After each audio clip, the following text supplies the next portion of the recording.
So guys wrestling speed number 58 पर आप सभी का स्वागत है, जहां पर आप जानते हो कि हम पूरी कोशिश करते हैं कि आपको रेसलिंग जगत का सारा ही ज्ञान बस कुछ ही पलों में दे दे। तो इसी चीज को बरकरार रखते हुए कि आप जानना नहीं चाहोगे कि क्यों कि जॉन सीना अराइव हो चुके हैं, क्योंकि उन्होंने नेटफ्लिक्स पर अपनी मुंह दिखाई कर दी है।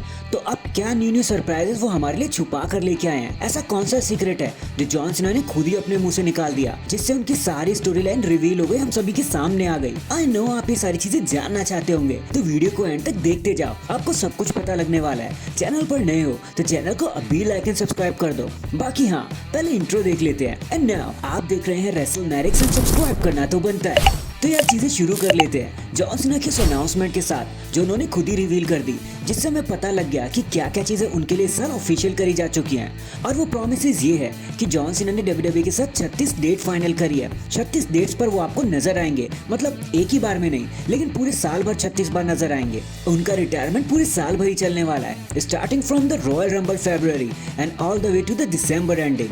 अपनी नेटफ्लिक्स वाली स्पीच में जॉन सीना ने कुछ नामों को भी मेंशन किया है जो उनके लिए रूमर्स किए जा चुके थे बाहर, जैसे CM Punk, Cody Rhodes and बाकी सब। ये वही सारे नाम हैं जो आप और हम मिलकर आइडिया लगा रहे थे कि जॉन सीना से लड़ सकते हैं, जिससे एक आइडिया तो हमें पता लग ही गया कि एटलीस्ट इन दोनों स्टार में से जॉन सीना के साथ कोई भी नहीं लड़ने वाला, क्योंकि Cody Rhodes and CM Punk अब एक अलग ही लीग का पार्ट है और सीना को एक ऐसा स्टार चाहिए जो उनके साथ टाइम स्पेंड कर सके, स्टोरी लाइन खींच सके। और अब क्योंकि जॉन सीना रॉयल रंबल के लिए ऑफिशियल किए जा चुके हैं, उसके पोस्टर पर नजर आ रहे हैं, तो क्या लगता है आपको क्या होने वाला है 16 time world champion John Cena के साथ? क्या क्या पॉसिबिलिटीज आ रही हैं? तो चलो उसी के बारे में बात कर लेते हैं, वो भी एकदम डिटेल में घुस के। तो सबसे पहले तो yes, John Cena royal rumble का पार्ट होने वाले हैं। एंड मैं आपको पहले ही बताता चलूं कि WWE का कोई भी प्लान नहीं है उन्हें रॉयल रंबल जितवा देने का, क्योंकि पंक एंड रोमन भी उसी रंबल का पार्ट है। और आपको क्या लगता है इन दोनों मेगा स्टार के होते हुए जो भी कंपनी को चला रहे हैं, क्या जॉन सीना का कोई चांस है जीतने का? भाई बिल्कुल भी नहीं। इनके होते हुए सीना के नेवर विन। और तो और जो भी स्टार सीना को एलिमिनेट करेगा, बस उसी के साथ उनकी राइवलरी भी स्टार्ट हो जाएगी।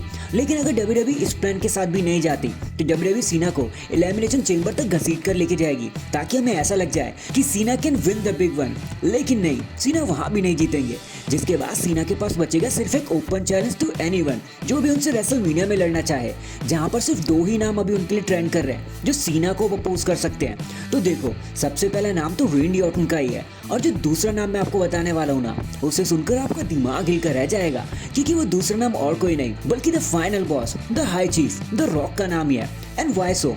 ऐसा क्यों है, हमने ऐसा क्यों कहा? तो यार वो इसलिए कि आप देखो, अब क्योंकि द रॉक ने रोमन रेंस को अच्छे से एक्नॉलेज कर लिया खुद अपने ही हाथों से, अपनी ही आंखों से, पूरे होशो हवास में, तो अब कोई पॉइंट ही नहीं बनता कि द रॉक रोमन को मारकर उन्हें चैलेंज कर देंगे। That would be foolish you know. And क्योंकि सीना एंड द रॉक एक लेगेसी को फॉलो करते हैं, तो एकदम मेगा मैच बन जाएगा ये दोनों के ही लिए, जॉन सीना के लिए स्पेशली। दोनों के पास अपने अपने फैंडम है, दोनों के पास अपनी अपनी रेसलिंग लेगेसी है, दोनों के पास अपने अपने हॉलीवुड कैरेक्टर्स हैं। एक के पास ब्लैक एडम तो एक के पास पीस मेकर है। और we do not think so कि इससे better final WrestleMania match John Cena को मिल भी सकता था। अब देखो यार, सीना 17 वर्ल्ड टाइटल को तो जीतने भी नहीं वाले, ये तो खुद ही उन्होंने अपने मुंह से बोल दिया। बट अगर ये मैच उन्हें मिल जाए ना, मतलब द रॉक के साथ अगर वो लड़ ले, तो फिर उनका अकेलापन जरा खत्म हो सकता है। ये अकेला ही मैच पूरे रेसलमेनिया की टिकटें बेचकर आ जाएगा।